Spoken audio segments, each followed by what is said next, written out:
Yes, we're allowed to laugh. I know that is surprising to you all. Welcome, everyone. Not as late today. I apologize again. Welcome to the State Department. Good to see Lucas here. Welcome. Just one thing at the top, and then I'll turn to your questions. The United States strongly condemns the suicide attacks on internally displaced persons in Dikwa Town, Borno on February 9th. According to Nigerian authorities, the attacks killed 58 people, and we extend our deepest condolences to the families of the victims. The United States remains committed to assisting those affected by this conflict in northeastern Nigeria and elsewhere in the Lake Chad Basin region through humanitarian relief efforts. The United States supports efforts to provide greater protection for civilians across the region, and we continue to support Nigeria and other countries in the region in their fight against terrorism.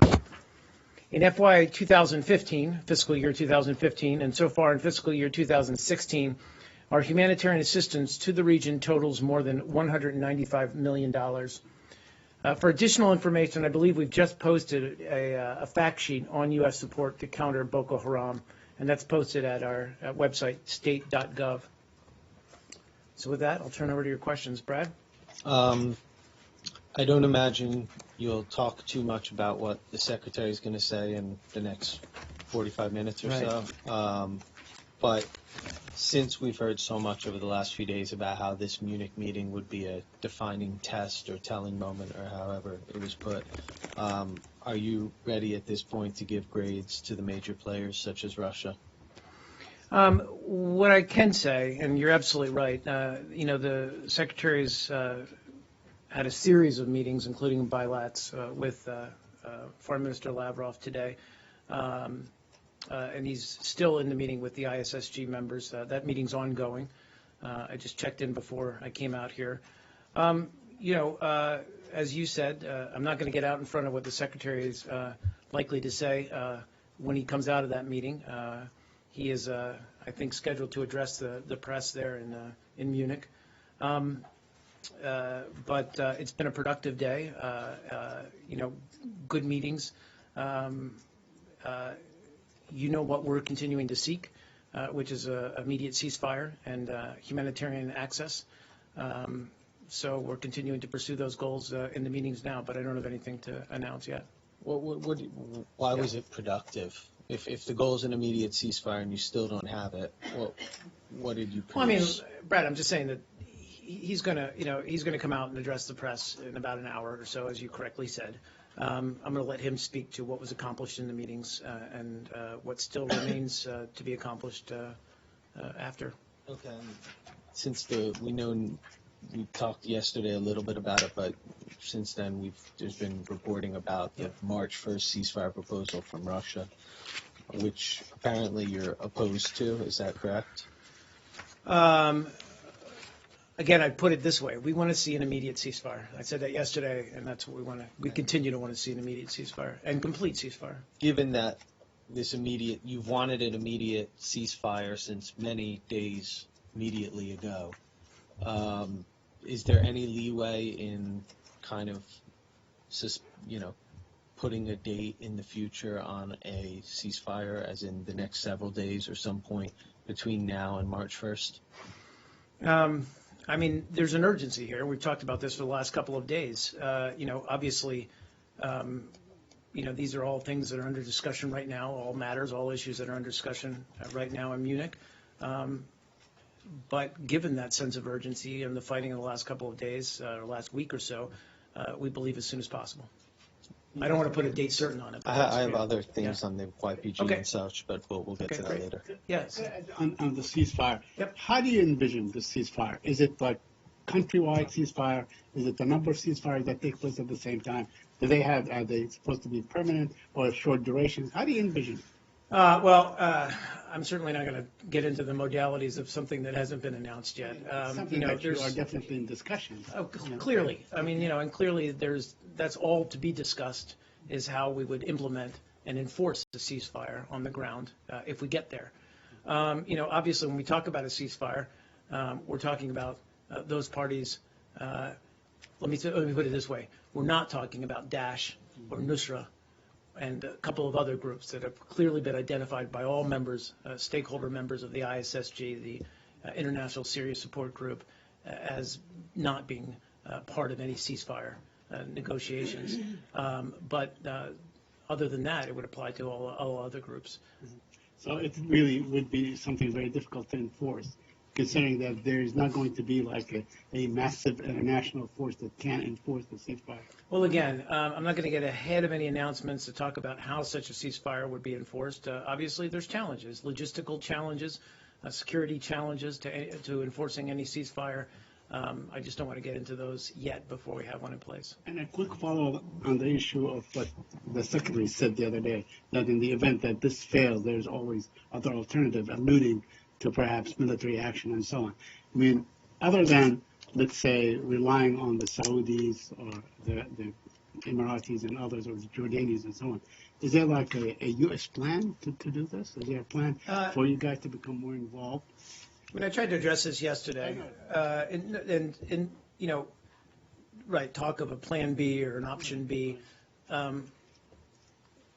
We have option A. That's what we have taking place right now in Munich.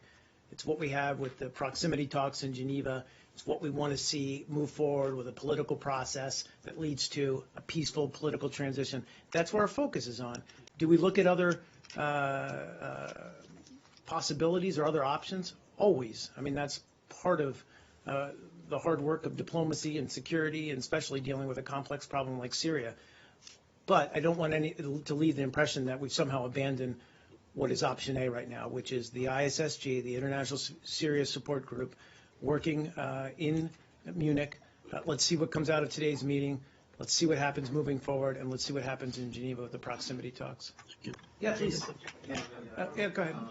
You mentioned that the ceasefire wouldn't apply to Daesh, al-Nusra, and a couple of others.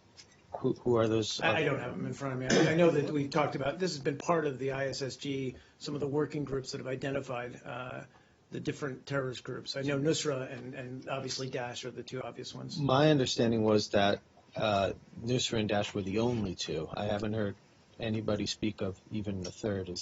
Has that changed in any way over the last days? If it has, I'll let you know. What about the list that Jordan's supposed to organize about who are the terrorist organizations? Is this out of question now? No, I believe that process, and obviously that'll be on or has been on the agenda today to talk about their efforts.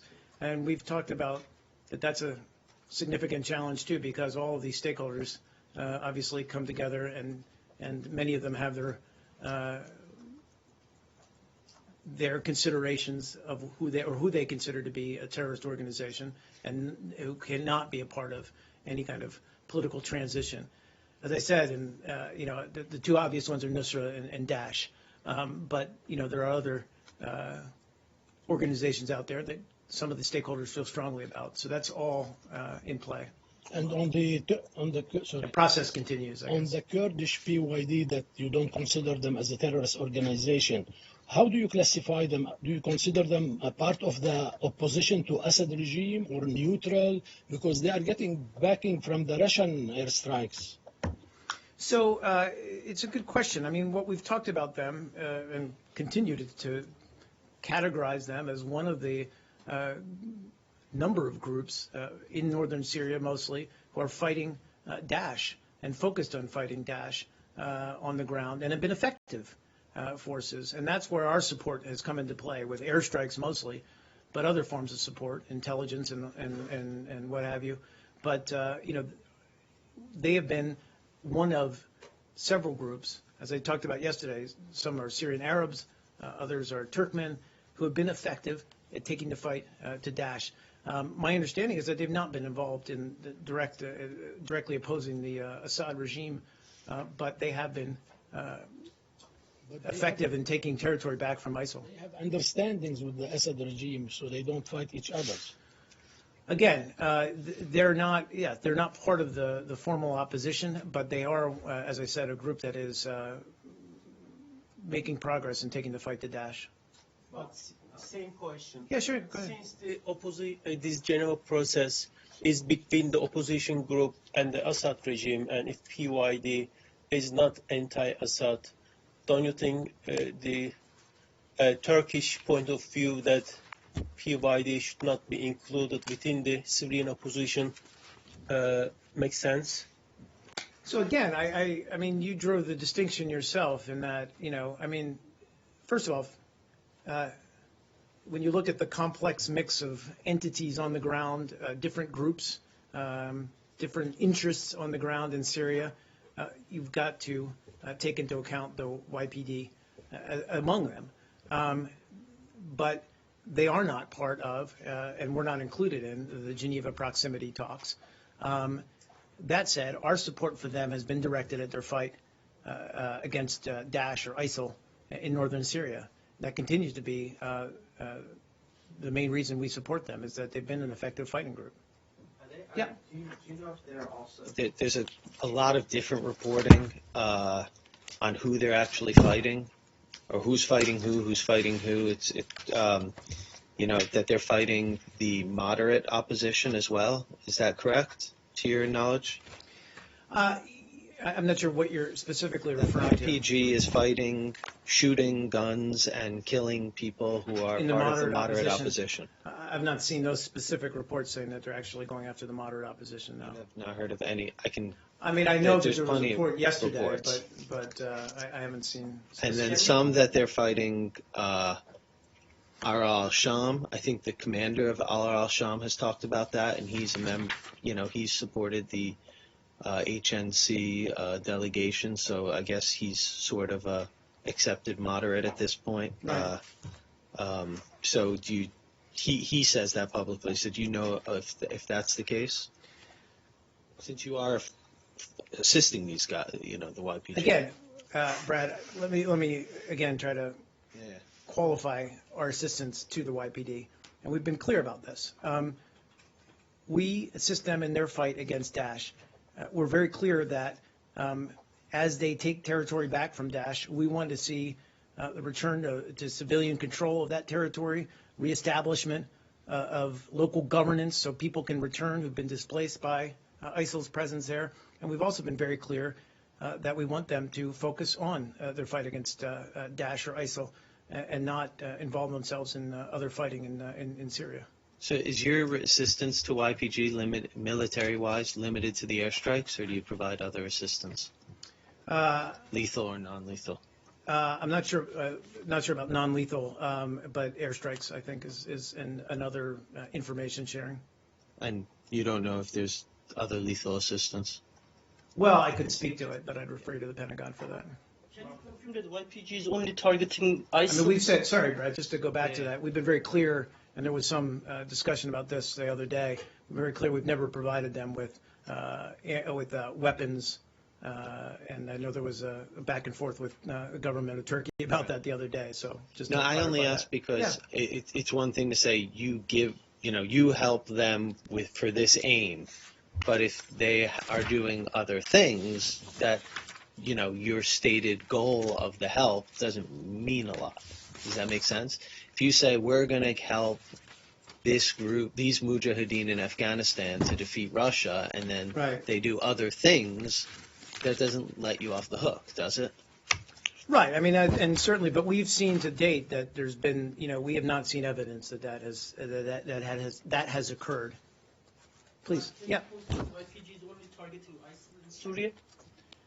Well, again, I think I just at least tried to speak to this, and I apologize if I didn't convey that. I said, we've been very clear that and we've conveyed this to the YPG, that, we want them to focus their attacks on ISIL and Daesh where they've been effective, and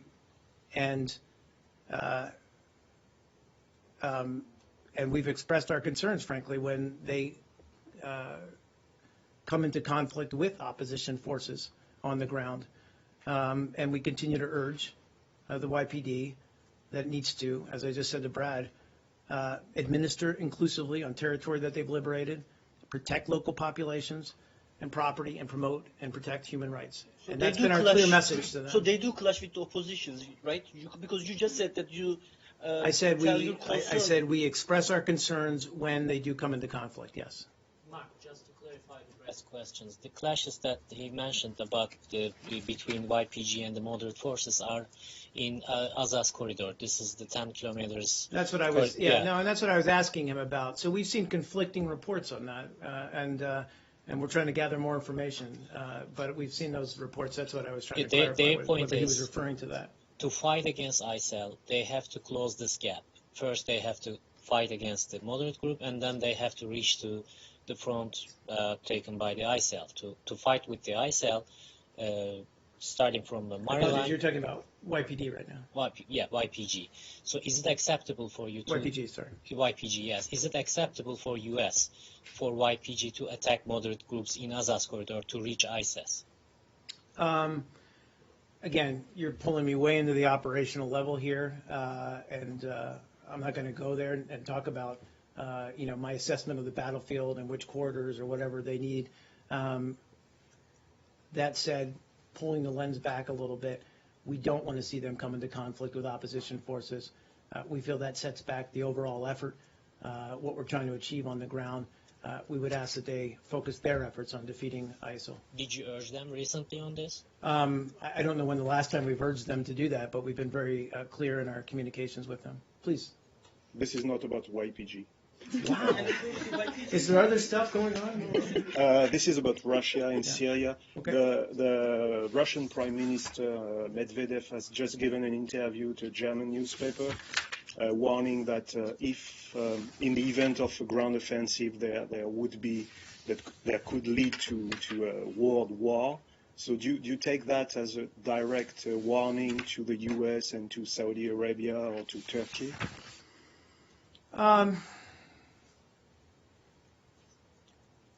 I would, and I've seen the comments. I mean, on one level, it is very concerning, and the Secretary has actually spoken to the fact that, given the disparate groups on the ground in Syria, the different factions, and the different elements on the ground fighting each other, that this could worsen and could become a broader conflict. So that's always a concern here. But I would question the source, and by the source I mean Russia, saying that they're concerned about this spinning out of control, because let's be very clear that it has been Russian support for the Assad regime over the past months, and most recently on the siege on Aleppo, that has exacerbated, intensified the conflict, and frankly,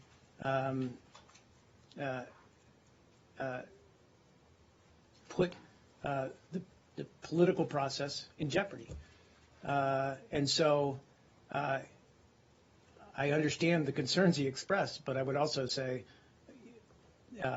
if that is Russia's concern, then they should look at what they're doing to support the Assad regime. But officially, they don't have troops on the ground, and their message seems to be directed to the Saudi plan to send thousands and thousands of ground troops, a plan which has been apparently approved by the U.S.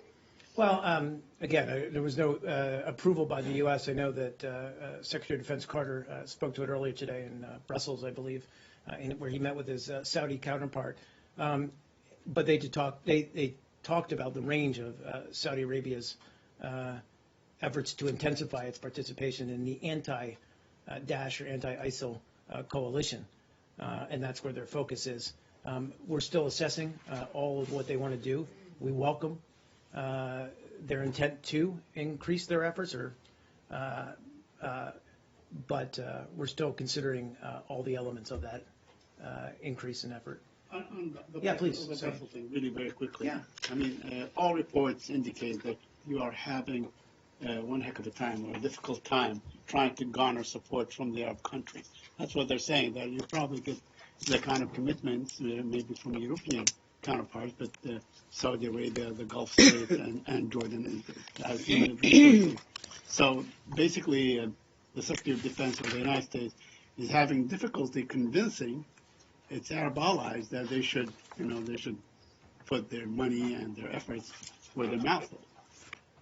Sorry, so I'm sorry, the question I'm there saying is- that apologize. let me ask you this directly. Are you having difficulty in garnering the support of the Arab countries, whether in terms of finance or in terms of equipment or soldiers? You know, Saeed, and we've talked about this in reference to many of the countries who are part of make up the coalition, the anti-ISIL coalition. There's lots of different roles within that coalition, lots of different lanes of effort, however you want to put it, and lots of different levels of contribution. We look to everybody to lift their game, however you want to put it, to amplify, to accelerate their efforts, so we can accelerate our effort overall to destroy Daesh. That's something we're constantly in discussion with. Saudi Arabia today, there were good discussions with Secretary of Defense Carter.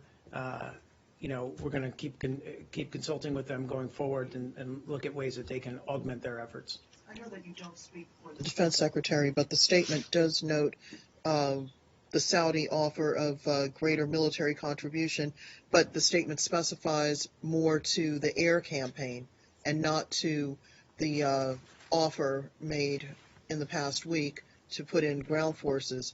Do you have any insight into why we're talking about a greater contribution to the air campaign and not to the ground troops question? Well, I mean, they're both important elements. I know that, as you said, that was noted today. Their decision to increase their contribution to the air campaign. That's a vital piece of this effort overall. Airstrikes against Daesh can help those groups that are effectively fighting them on the ground, as we've said. As to the offer of ground troops, we're still in discussion with that. I just don't have anything further to say about it. So it's fair to assume that it would be incorrect to assume then that the U.S. is rebuffing the notion of Saudi ground forces inside Syria. Sorry, that was like a double negative, so it would be incorrect. It would be incorrect to assume that the U.S. is rebuffing this offer of ground forces. I would put it this way. I think we're still in discussion with how those ground forces would be deployed on the ground. I'm sorry, Lucas, and I'll get back to you, I promise. Mark, how much confidence do you have that Russia will live up to its word with regard to this ceasefire?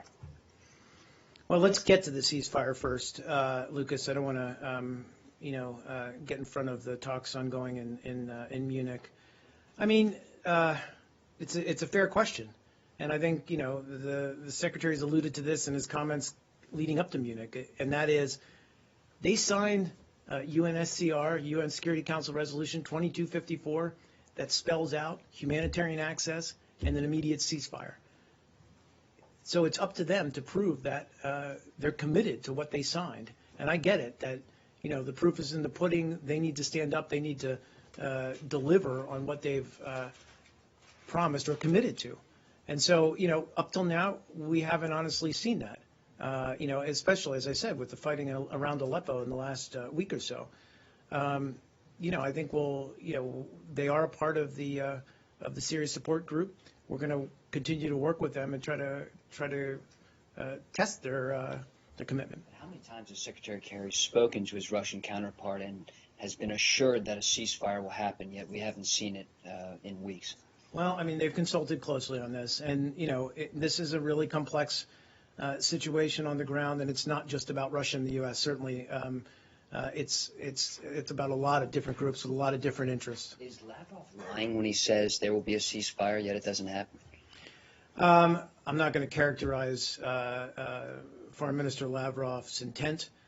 He has said he's committed. He has said Russia is committed to a ceasefire. So let's see how this pans out. But there's no evidence to back that up, correct? Again, let's let the meeting conclude and let's see what they have to show. And just one more. Today, a U.S. military spokesman, Colonel Steve Warren from Baghdad, got into a bit of a Twitter squabble. I dare to say the word war, but a Twitter exchange with the Russian Ministry of Defense. Whose side are you on in that exchange? And is there any evidence that Russia has not bombed hospitals in Aleppo? No, and also, and sorry for the, I'm solidly, I can say we're on Steve Warren's side on this. But in all seriousness, we did due diligence on this. Categorically can say there were no airstrikes in and around Aleppo yesterday or today. The Russians are lying when they say that. That's your characterization, not mine, but we've seen this kind of disinformation circulate before, and not just on Syria. I need a small clarification. Yes, sir. The basic problem there is Shias and Sunnis. Are we pro-Shia? Are we pro-Sunni? Is the secretary, how is he bringing them together?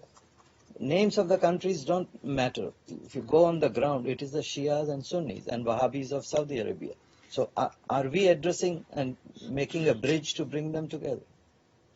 You're referring to members of the International Syria Support Group, or actually parties? You could, because it could apply to either situation.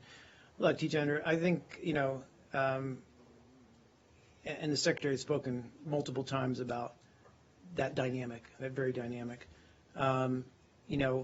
It's why we need this group of, frankly, disparate governments, many who come with opposing views, but to bring them all to the table so that we can reach consensus, so that we can find a way forward that leads to a peaceful political transition. And again, I said this multiple times yesterday, it bears repeating, there's no military solution to this conflict. And so, we've seen it wax and wane over the course of many years now. Certainly the regime, bolstered by Russia, has had some success on the battlefield the past week.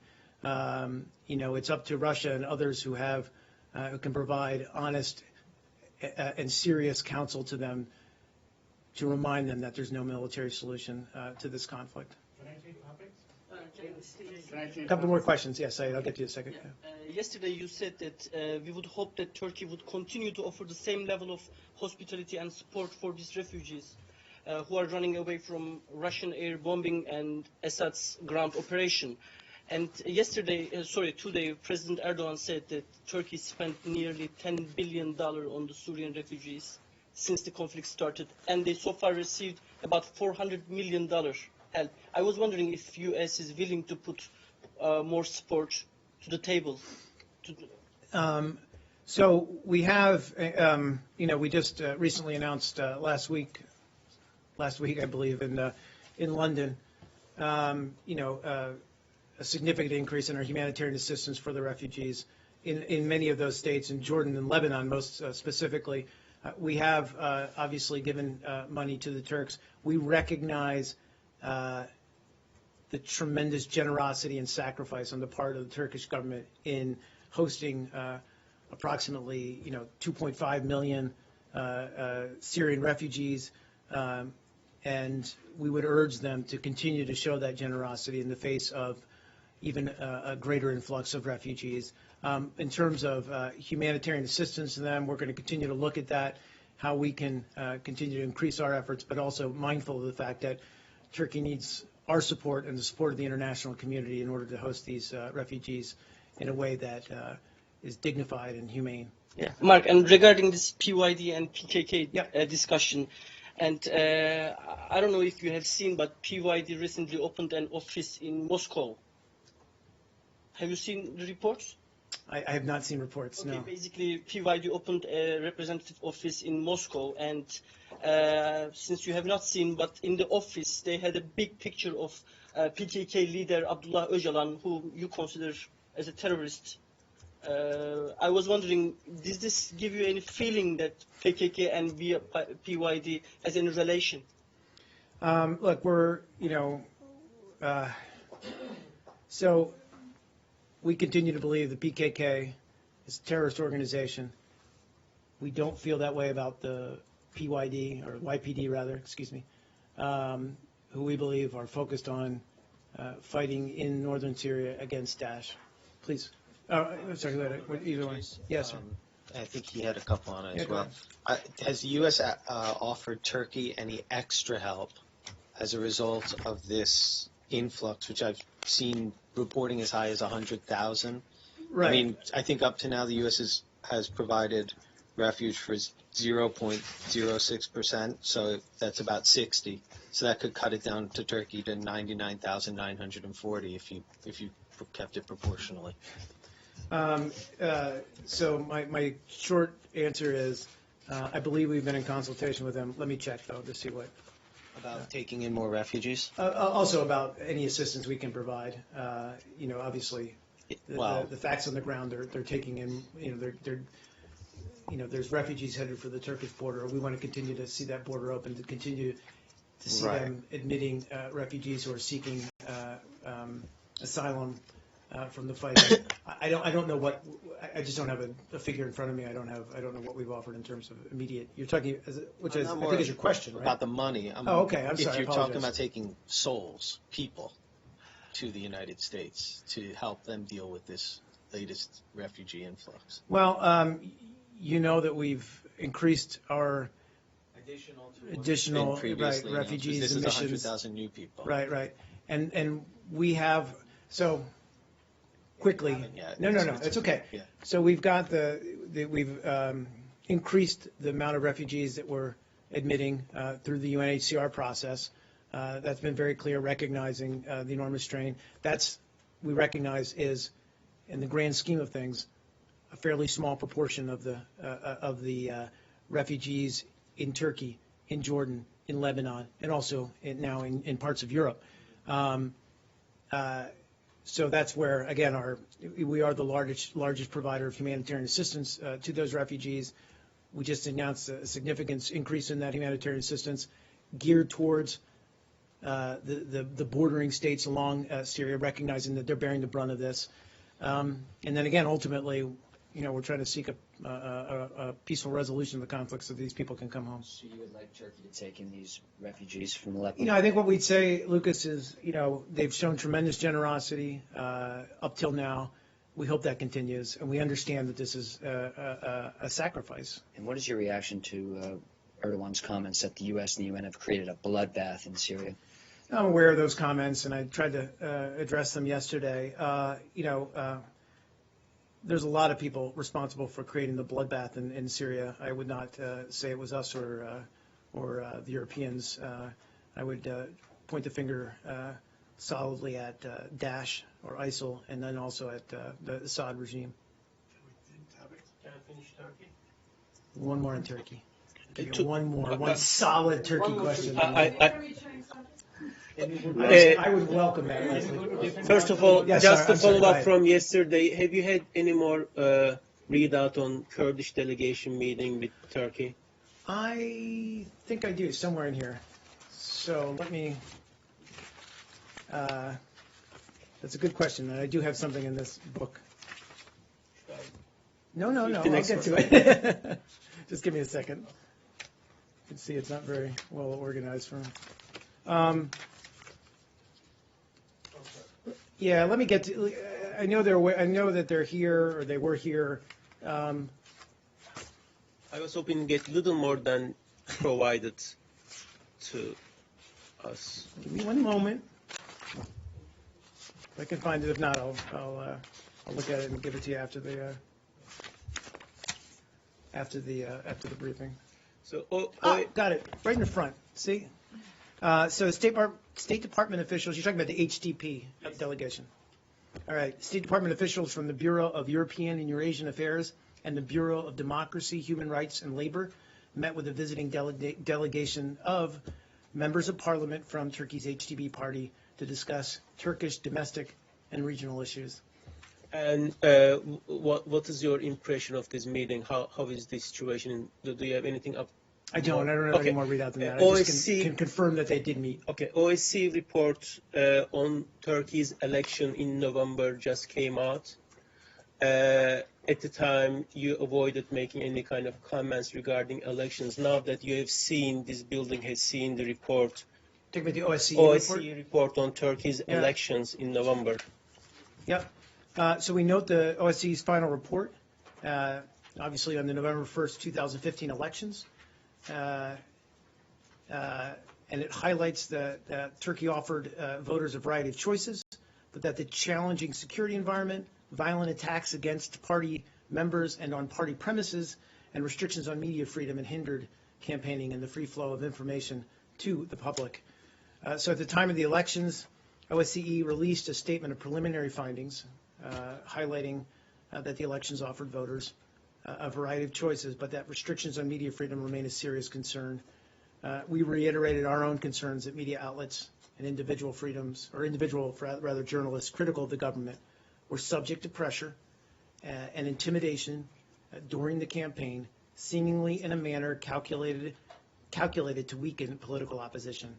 And that view has not changed with the final OSCE report. And the same report says that Turkey has not fulfilled its obligations as an OSCE member, and it has not conducted these elections on fair and free basis and international standards.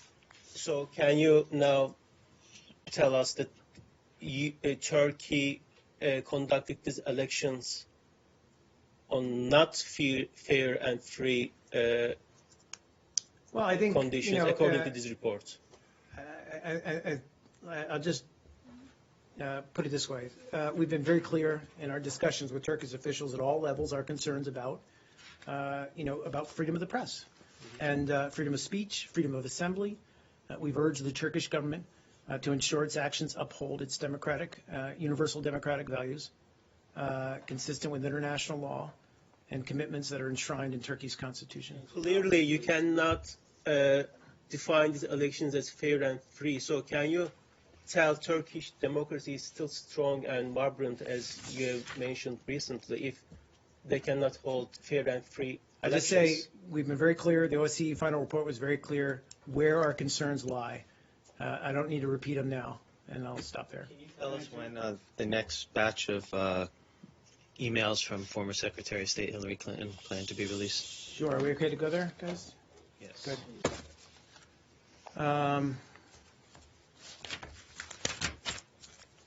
So, Brad, so there was a court filing last night, and we proposed to the court, the State Department, that we will be able to produce approximately 550 documents on Saturday, so February 13th. We've now received instructions from the court to produce documents on Saturday, as we just said, as well as provide additional interim productions on February 19th and 26th before completing everything by February 29th. Okay. Why did you choose the Saturday of a 3-day weekend? It seems odd timing. I believe that was the court that mandated that. They wanted to see interim productions. And they specifically said it had to be President Day weekend Saturday? I think so, yeah. Okay. Did you dispute that at all? Push back on the judge? Look, I mean, we certainly don't want to ruin anyone's long weekend, but the hardy and indefatigable group that's working on this FOIA request is going to continue plugging away until we get it across the finish line. I realize this puts a burden on all of you and all And a seriousness. separate but somewhat related issue, since we're talking about the past secretary. There was a story about a subpoena by the IG's office into the Clinton Foundation. Yes, I'm aware of that story. What can you tell us about that? Not much, Brad. That's as you said, that's a Inspector General inquiry, and so I'd have to refer you to them. As you know, they are an autonomous part of the State Department, and so we can't speak to what their investigations or inquiries are about. They have subpoena power for non-government foundations. Is that something they've always had? I don't know the answer to that, Brad. I'm sorry. I just don't. I mean, we can look into it, but So you might ask them. I would ask them directly. I have. They don't know.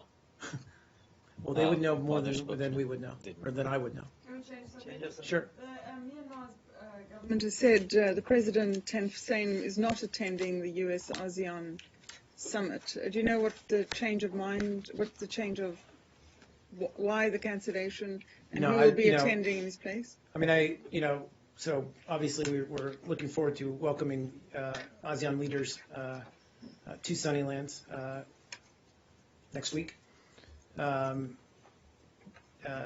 President Obama obviously will host the summit. Secretary Kerry will be there.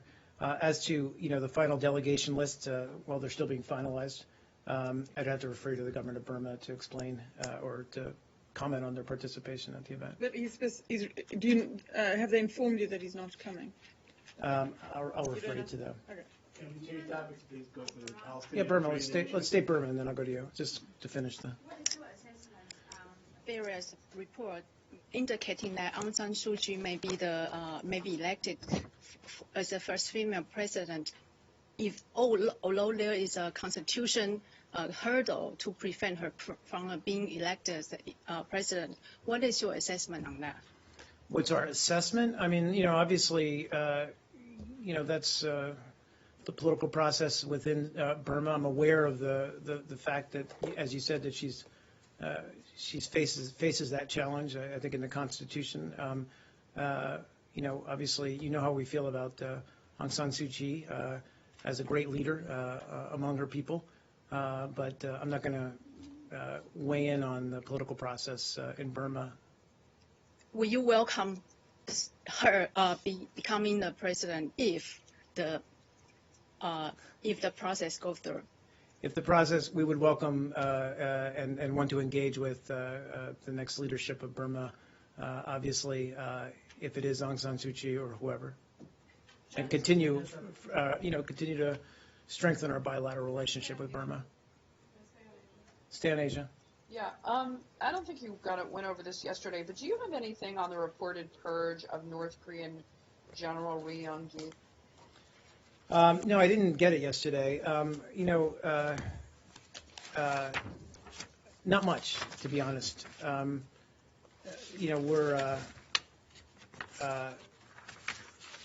We're aware of the reports, but it's frankly, it exemplifies, I guess, the brutality of the political climate in North Korea. But beyond that, I don't have anything particular to say about the event. Well, I mean, but given the fact that we've talked about other similar purges by the North Korean regime, I mean, do you have any reason to believe that this isn't true? No, I mean, if I wasn't clear about that, I mean, as you said, it's par for the course. This kind of brutality, but it's a very opaque political regime and country writ large, and so I don't have any insight as to what's going on in terms of what this means for the broader political environment there. But just to be clear, you have no information about whether this is true or not, or do you have any indications that it's true, or are you taking the reports at their word? Where are you? Sure. I don't think we have any indication to doubt that those reports are true. I'll put it that way. Or not true. Sorry. So wait, I mean, just to pin you down. Yeah. Are you, when you say that you don't have any indication to doubt that those reports are true? Sorry, are untrue. Are untrue. Do you say that based on what you've seen from the regime so far, or any information that you have that leads you to believe it's true? I'm just trying to. Yeah, sure. I'd say both. But obviously we. Can you flesh that out a little bit? Well, I mean, we've seen. You fleshed it out yourself, Elise. I mean, in a sense, I'm not that's okay. Myself. But we've seen. This is again par for the course in North Korea. That you've got a leader who carries out purges of his cabinet or of his administration periodically. We've seen it, as you said before. So we have no reason to doubt that this is the case this time, that this individual was killed, executed. As to what the broader implications of that are, we don't have much visibility of what it means. So just to be clear, you're operating under the assumption that it's true? Yes. But you don't have any specific knowledge to confirm either way? Right. The Clinton Foundation. Follow-up, Asia. Follow-up, okay. Yes, on South Korea. South Korean government made decisions on shutdown of Kaesong Industrial Complex. do you think it will help UN Security Council sanctions against North Korea for this decision? I missed the last part of your question. I'm Do you sorry. think this South Korean's decision may help UN Security Council sanctions against North Korea? Well, I don't know that the two are related. I just would say that, we support President Park's approach toward North Korea and respect her resolve in shutting down the Kaesong complex in the face of DPRK's recent destabilizing actions on the peninsula. We think that her decision reflects growing concern in the region about North Korea's flagrant disregard for multiple UN Security Council resolutions. Back on the subpoena real quick. Yeah. Who in this building would have to approve a subpoena of the Clinton Foundation? So my understanding, Lucas, and I could be off here, granted, because I'm not a legal expert by any stretch of the imagination, is that the IG, the Inspector General, operates somewhat independently it's part of their mandate. So they carry out investigations, what have you, studies, periodic, but also focused all the time, as you know. And so I assume or believe that they can, as part of their mandate, carry out subpoenas, but I don't know. That would be for them to answer to. But it wouldn't be, I don't think, our legal offices, our being the State Department's legal office. Does that make you a little nervous that the IG can just subpoena anyone? And don't you think somebody probably tipped off the IG to go in a certain direction? Well, in answer to your second question, I just don't know. That's for them to answer and speak to, although I doubt they would. Again, let me get clarity on whether they can, in fact, carry out subpoenas. I believe that's the case, but let me confirm that. That is part of but the ability, I guess, to pursue a line of questioning or an investigation, whether it's the State Department IG or the whoever's IG, that's part of their mandate. Yeah, please, Nike. Please. Let's go to Korea, and I'll get to you. I'm here. I'm not leaving. Yeah, now that the Senate has passed the vote. What's that? India in between. We skipped India. I meant no disregard to India. Please, Nike. Now that the Senate has passed the vote to toughen up the sanction against the DPRK, do you have any comment or response to the legislation? Well, as we said prior to the passage of the new legislation, we've been working constructively with Congress on ways that we can increase pressure on North Korea. And obviously these are unilateral sanctions, and obviously we're also working within the UN Security Council to look at ways that we can collectively apply more pressure on North Korea given its recent actions. What is the secondary boycott sanctions against North Korea that the Senator strong sanctions against North Korea, they added the secondary boycott meaning is, do you have any detail of what is the secondary boycott? Secondary boycott? Yeah. I'll have to look into it. I'm not sure. Secondary sanctions. Oh, secondary sanctions. Yeah. Referring to. Where it's different, but so. Yeah. So I'm sorry, you're saying that that's part of? Yes, part of sanctions, but more strong sanction. They called secondary boycott this Korean. Yeah, I mean it's a way to, in fact, increase the impact of the overall sanctions. It's more regime. strong financial stuff.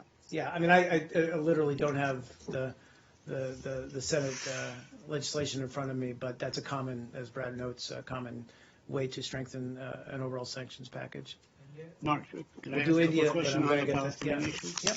Okay. Very quickly, I wonder if you're aware of Mr. Netanyahu's latest statement, the Prime Minister of Israel, in which he basically dismissed, any, or at least in the foreseeable future, any kind of prospects for a two-state Sure. solution. Do you have any comment on that? Aware of his remarks, our position remains the same and has been very clear. We believe a two-state solution is absolutely vital, not only for peace between Israelis and Palestinians, but for the long-term security of Israel as a democratic and Jewish state.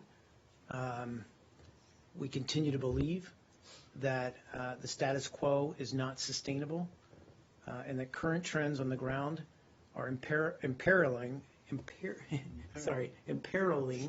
it's a hard word, the viability of that two-state solution.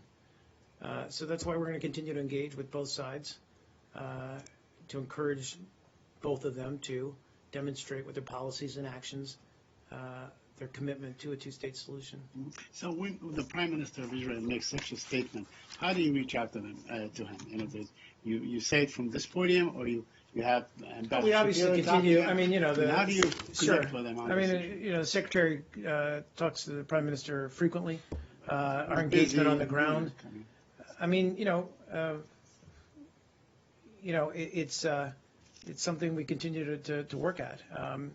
Not just to, the broader goal of pursuing a two-state solution, but frankly, just lessening the tensions between Palestinians and Israelis, de-escalating some of the violence that's taken place over the past several months. So those conversations continue all the time. I also want to ask about a Palestinian journalist who's on a hunger strike. This is his 77 days, very close to death. He's under administrative detention. I asked about this last week. I wonder if you guys have anything to say about this, or you can reach out to the Israelis. Yeah, you're talking about Mohammed Al-Kik, right? So we would hope that for resolution of the hunger strike, that does not obviously result in Mohammed Al-Kik's loss of life. We believe all individuals, including prisoners, should be treated humanely and have their human rights, including the right to due process, upheld and respected. Now, the United Nations, the Special Rapporteur for Human Rights, Makram Wibisuno in Bethlehem today and so on. And in fact, there's been calls by all kinds of international organizations to do away with administrative detention in Israel. They also call on the Israelis to end this practice. I mean, they hold people sometimes endlessly without any charges and so on, including children. I mean,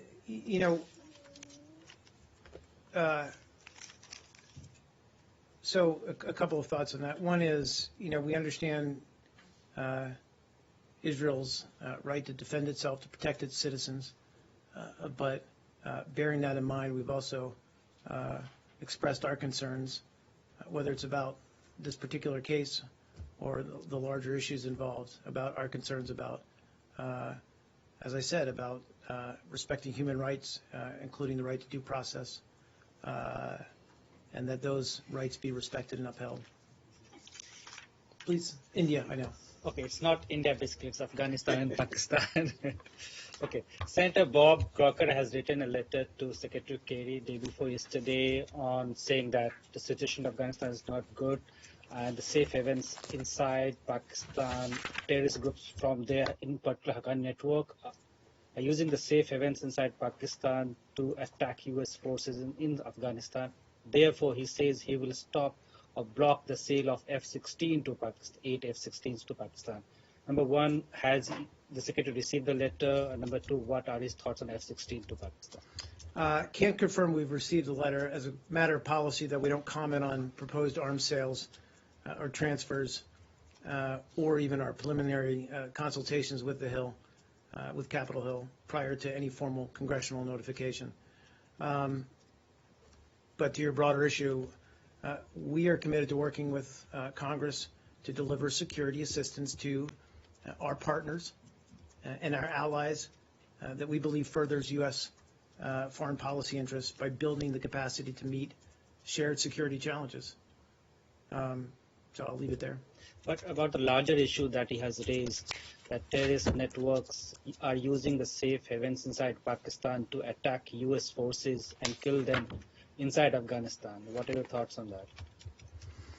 Well,